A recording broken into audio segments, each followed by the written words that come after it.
my Crimsonites, and welcome to the Crimson Cure channel, where we embrace our femininity, increase our womanly value, and celebrate our brothers. So join me on our feminine journey to learn, heal, and grow. Let's be clear. My homegirl, Crimson Cure, shout out to you. I love your content. Today, it's about you and celebrating your brothers, us, and my fellow black men. Lifting one another up, loving on one another, amen. This is my Sunday episode of loving on each other, amen. Let's see what she has, guys.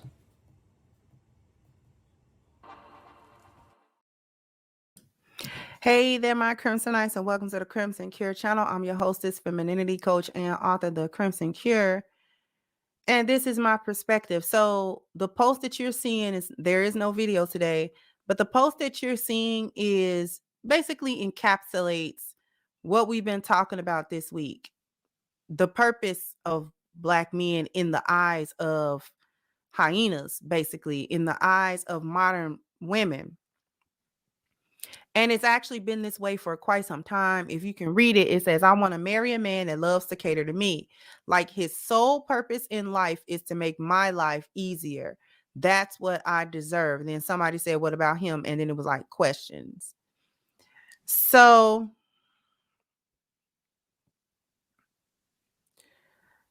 it's not a whole lot that this didn't say. If you're confused about this post, I don't really know what to tell you. If you think it's a one-off, all you got to do is go to the comments.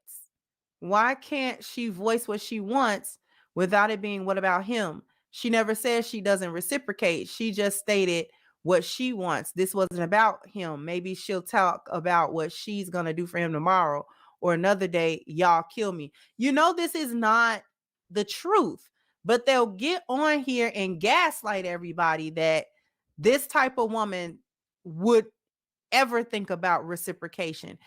Because when does a master reciprocate to the slave? When does the master do anything for the slave that the slave does for the master? The slave is there to serve. All right, 1 second. Are we at the place in our community, if you will, to where the man is the slave, the woman is the master in her mind, when in truth, we're in a system that's allowing her to enslave us while she's actually the house slave. But let's continue. Period. The master owes nothing, and the master's going to do nothing. The slave ought to be thankful that the master's even allowing the servitude to take place in the first place. So when you think of it like that, which is exactly what it is, because she says sole purpose in life to make my life easier, i.e. servant, i.e. slave, right?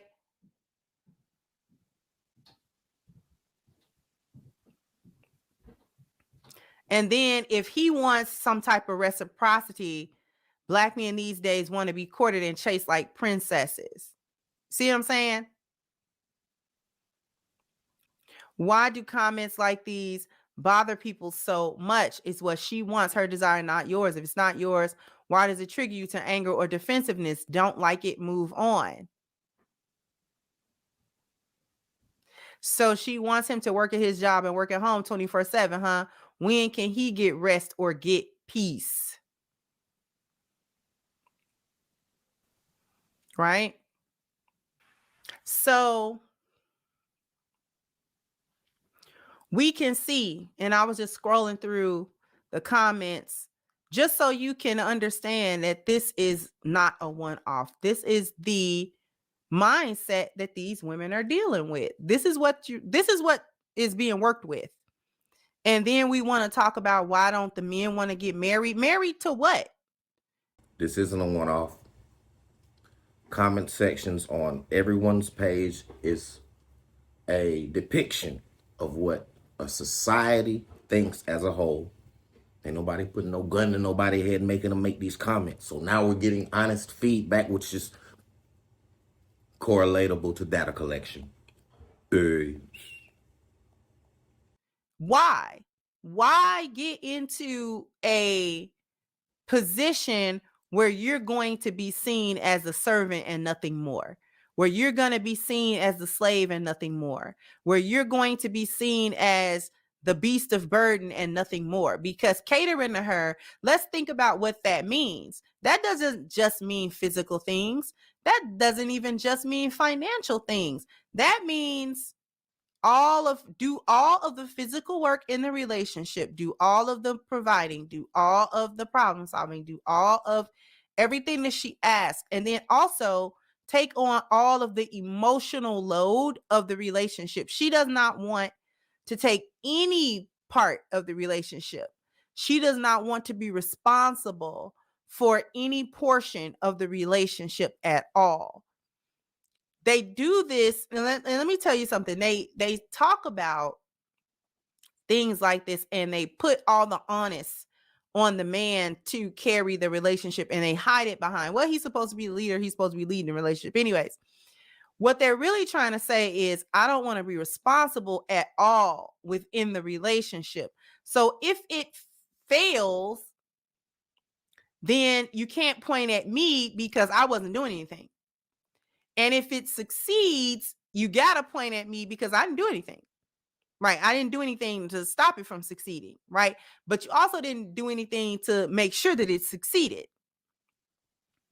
So this is what these women are. They think that they're slick, and really it's a pathetic, sad kind of thing. Because why would you want somebody in a relationship? And let's just be honest. If they happen upon such a man that makes their life easy and that caters to them the way that they say that they want, they immediately cheat on that guy. And they immediately cheat, and they immediately say that they're not attracted to him because he doesn't put his foot down. All right. Now she getting deep, and I'm not gonna go too much further because I'm done with the point that's being made on we need reciprocity. Men need loving. Believe it or not, we do want to serve, take care of, and appreciate our women, but we're at a place right now where there's so much masculinity, we're getting lost in what is known as the sauce. Get in the comment section. Let me know what you got going on. I'm going to drop more content, not about just relationships, the in and out relating of people as a whole, as a community. Let's love on each other just a little bit more. On this Sunday, I give this to you. Ooh, that's a vibe.